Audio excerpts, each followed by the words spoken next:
So it seems like this event finished off, and we're in 2 Kings 8, chapter 8, verses 7 to 9.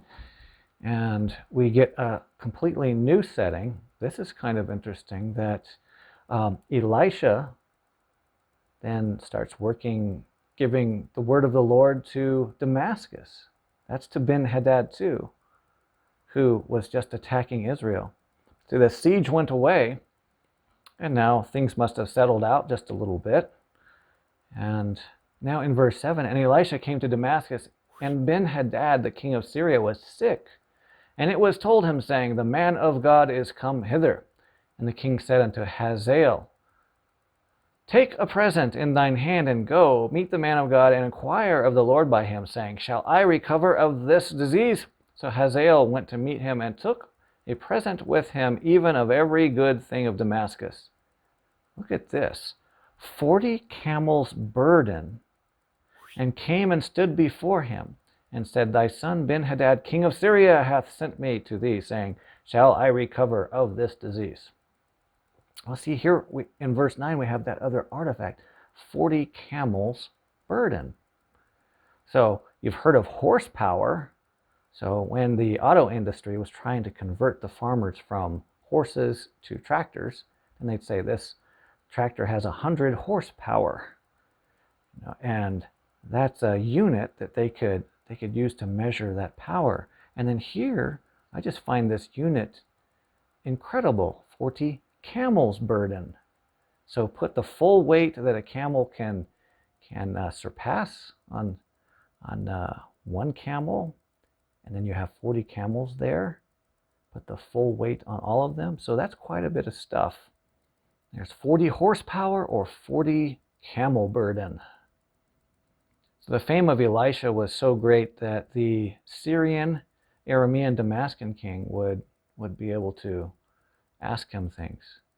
So 10, and Elisha said unto him, Go say unto him, Thou mayest certainly recover, howbeit the Lord hath shown me that he shall surely die.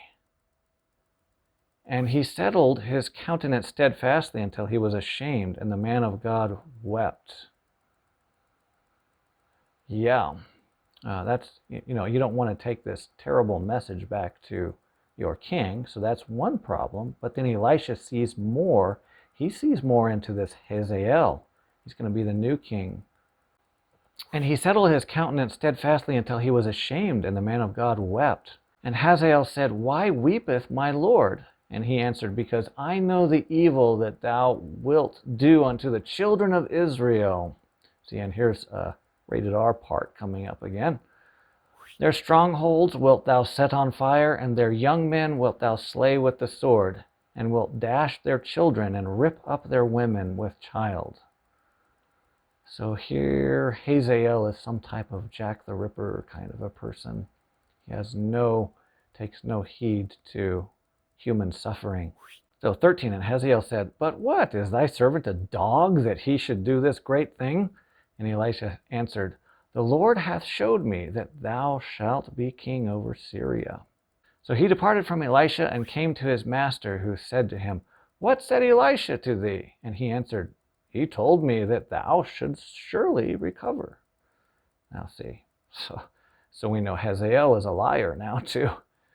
He's going to even be a terrible messenger, a liar and a king. And the prophecies about how evil he's going to be also. And it came to pass on the morrow that he took a thick cloth and dipped it in water and spread it on his face, so that he died. And Hazael reigned in his stead. Wow. Don't say the Bible isn't graphic there. So that finishes off this interesting Elisha story. And we have to go into some confusing detail about this next thing that's happening. So let's go to the periodic table of history.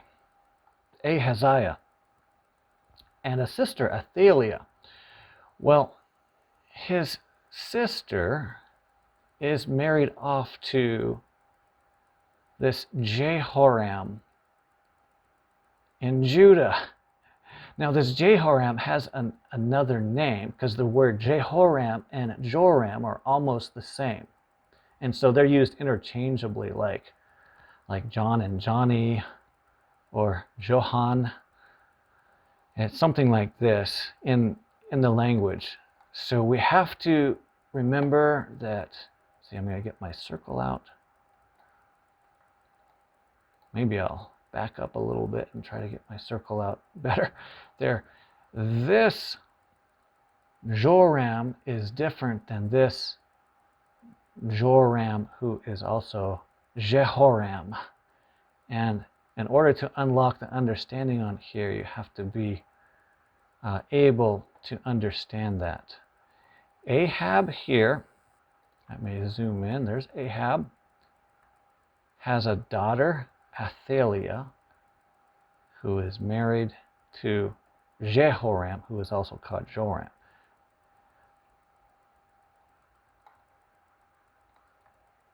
Thus we have northern Israel linking to Judah now through this cursed bloodline.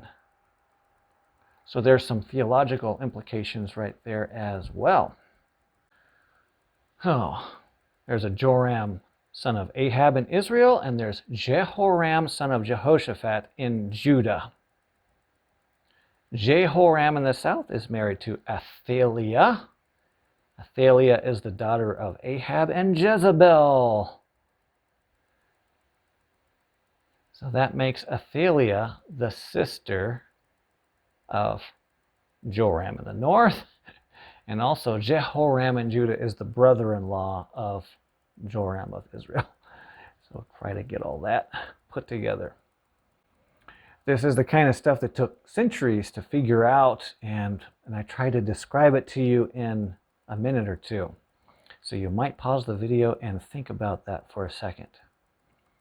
And you have to think about it within the context of this scripture. It's 2 Kings 8:21 through 24, and it mentions here Joram, but who it's talking about is Jehoram in Judah. And he died. See, so we're going to see that right here.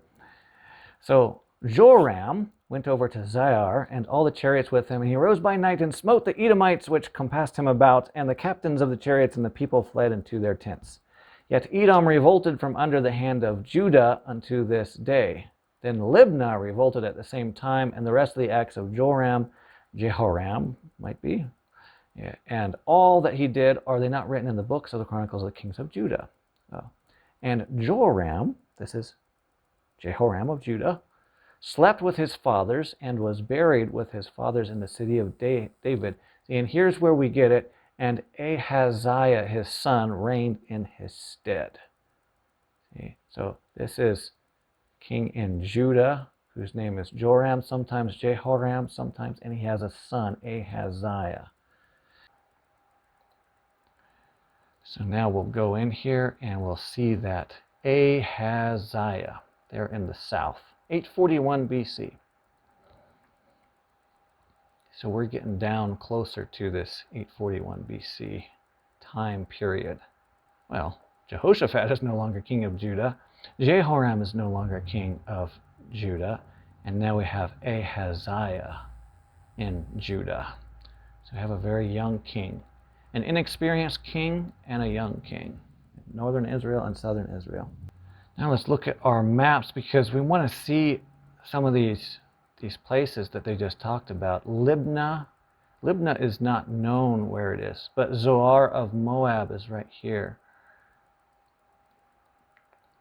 So the Edomites have revolted, and now the Moabites have revolted. Remember, there's Edom and Zoar of Moab. There we go. So after all that drama in the north, now we have this drama in the south. Edom and Zoar of Moab.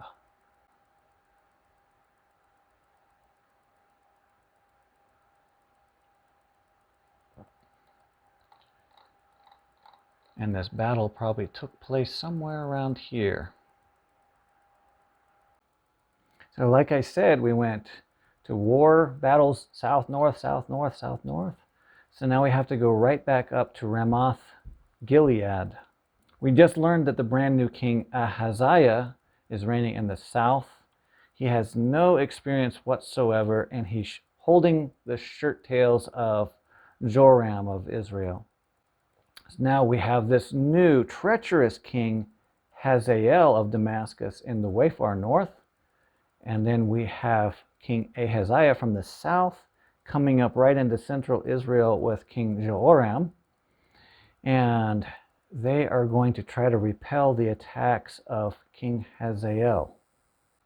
28, and he, that's Ahaziah of Judah, went with Joram, the son of Ahab, to the war against Hazael, king of Syria, at Ramoth Gilead.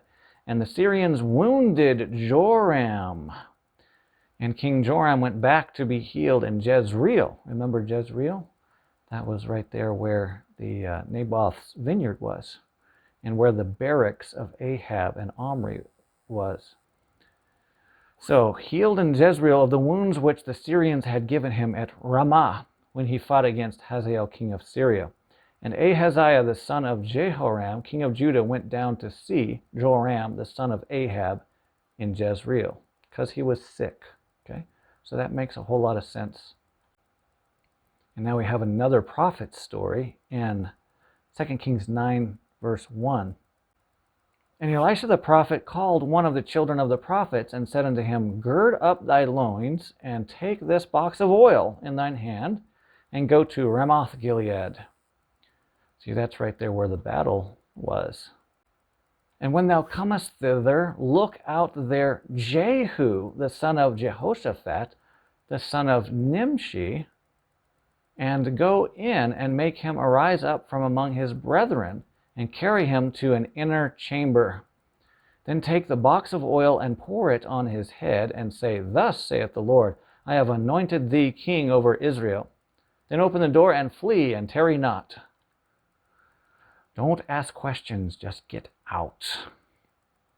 So the young man, even the young man, the prophet, went to Ramoth Gilead. And when he came, behold, the captains of the host were sitting. And he said, I have an errand to thee, O captain. And Jehu said, Unto which of us? And he said, To thee, O captain. Now, when we go on in verse 6 through 10, it talks about the reiteration of the prophecy of God, saying that the whole house of Ahab was going to be destroyed. So this is going to be the fulfillment of that. We'll take Edom off of our map, Moabites off of our map. Now we just have Israel and Syria up here, because the hot spot is happening up here in the northeast.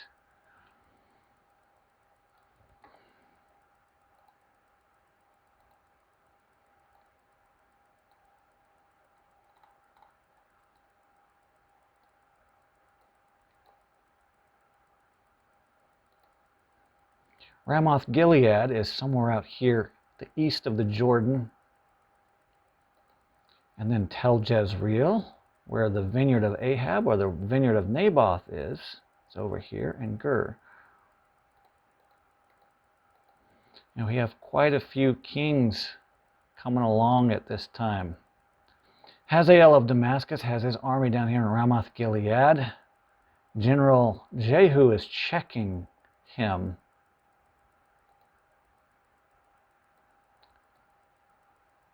And we have the wounded King Joram, probably at that barracks that's by Jezreel. And then we have this new king from the south, Ahaziah, who's trying to help out his mentor.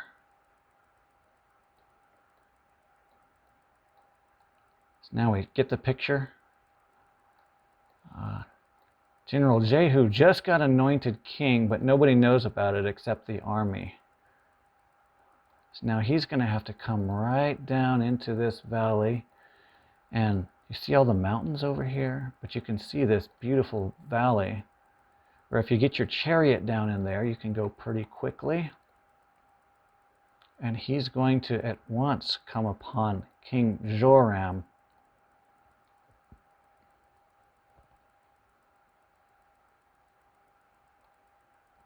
And that's the picture of what we have. Notice Tel Jezreel right here, and Gur close to Iblim over here to the south. 16. So Jehu rode in a chariot and went to Jezreel, for Joram lay there, and Ahaziah king of Judah was come down to see Joram. And there stood a watchman on the tower in Jezreel, and he spied the company of Jehu as he came, and said, I see a company. And Joram said, Take an horseman and send to meet them, and let him say, Is it peace? He doesn't know if this is going to be a messenger, or why is Jehu the captain or the general? Why is he coming? This might be pretty major news. And Joram said, Make ready, and his chariot was made ready. And Joram king of Israel and Ahaziah king of Judah went out, each in his chariot, and they went out against Jehu and met him in the portion of Naboth the Jezreelite. See, that's 2 Kings 9:21. So now we have these supposedly three allies, but actually we have the treachery of Jehu, this general Jehu, who's now going to usurp the throne. So Joram was injured and is now being pursued by General Jehu. And Joram turned his hands and fled and said to Ahaziah, There is treachery, O Ahaziah. And Jehu drew a bow with his full strength and smote Jehoram between his arms. And the arrow went out at his heart, and he sunk down in his chariot. Ooh, ouch. Then said Jehu to Bidkar, his captain, Take up and cast him in the portion of the field of Naboth the Jezreelite. For remember how that when I and thou rode together after Ahab, his father, the Lord laid this burden upon him. So, there's bad blood here. Jehu remembers Jezebel and Ahab. 27. And when Ahaziah, that's the king of Judah, yeah, it says it here, king of Judah. Remember, now he's going to flee south because he feels safer in the south. He just came up here to help his mentor, and now his life is in peril. So, but when Ahaziah, the king of Judah, saw this, he fled by the way of the garden house, and Jehu followed him. And Jehu followed after him and said, Smite him also in the chariot. And they did so at the going up to Gur, which is by Iblim, and he fled to Megiddo and died there. So this is going to be 841 BC. All these events are happening in conjunction. So next, we've already gone over the Jezebel story because of Ahab, but we have the death of Jezebel story. So, full son of Ahab, Jezebel, is dead. The grandson in Judah, Ahaziah, is dead. And then Jezebel gets killed here shortly in 841 BC. We actually know this date.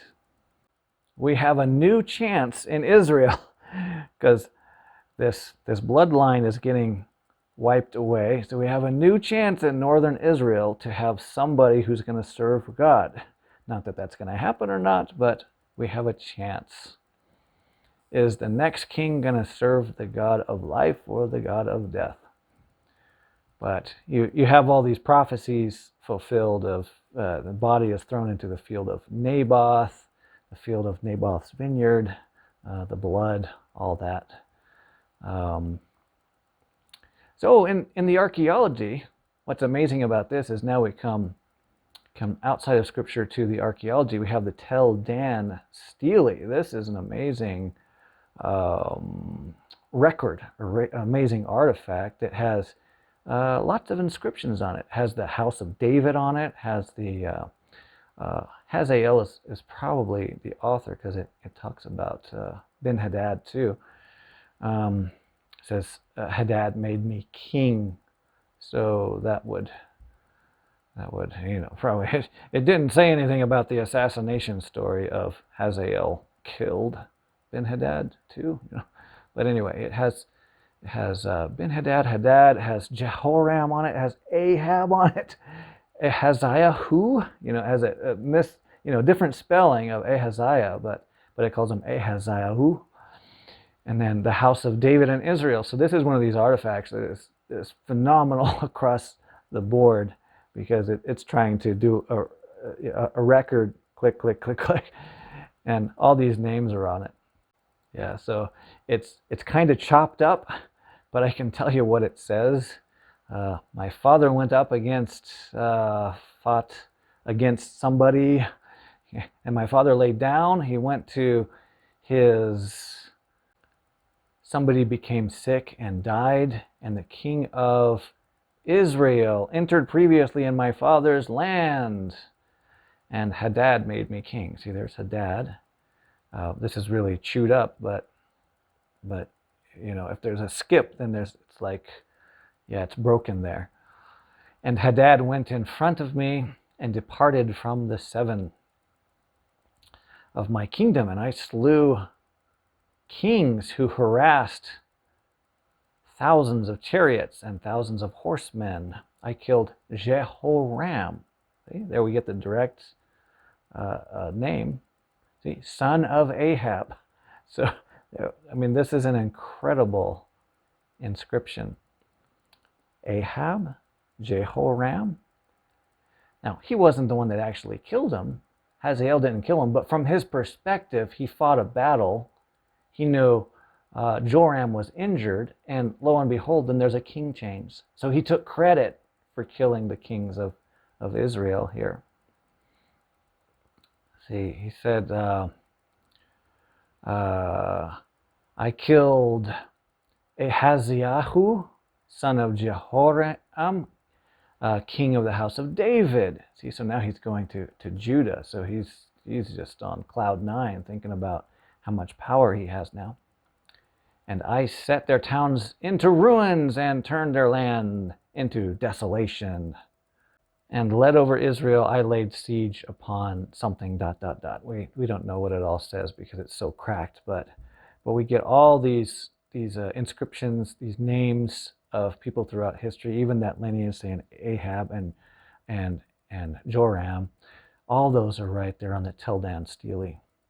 So now the fog of war is sitting over Israel, over Judah, over Damascus, and there's no unified army against Damascus, so now it must be terrible what's going on. I don't even want to think about all the things that Hazael and his army did to the people. King Hazael of Damascus feels pretty happy right now. Israel is at a very low point here. It has to have 2 king changes. So what can we learn from these stories? What are our deeds going to look like?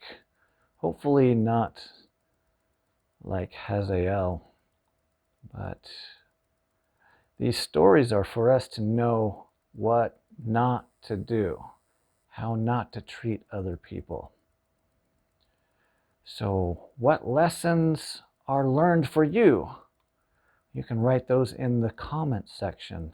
That's something the military does. They do a lessons learned. What did we learn from this? How can we get better? Well, you can write your lessons down in the comment section. So as always, it's great to be here, and you have a great week. I'll see you in the next video.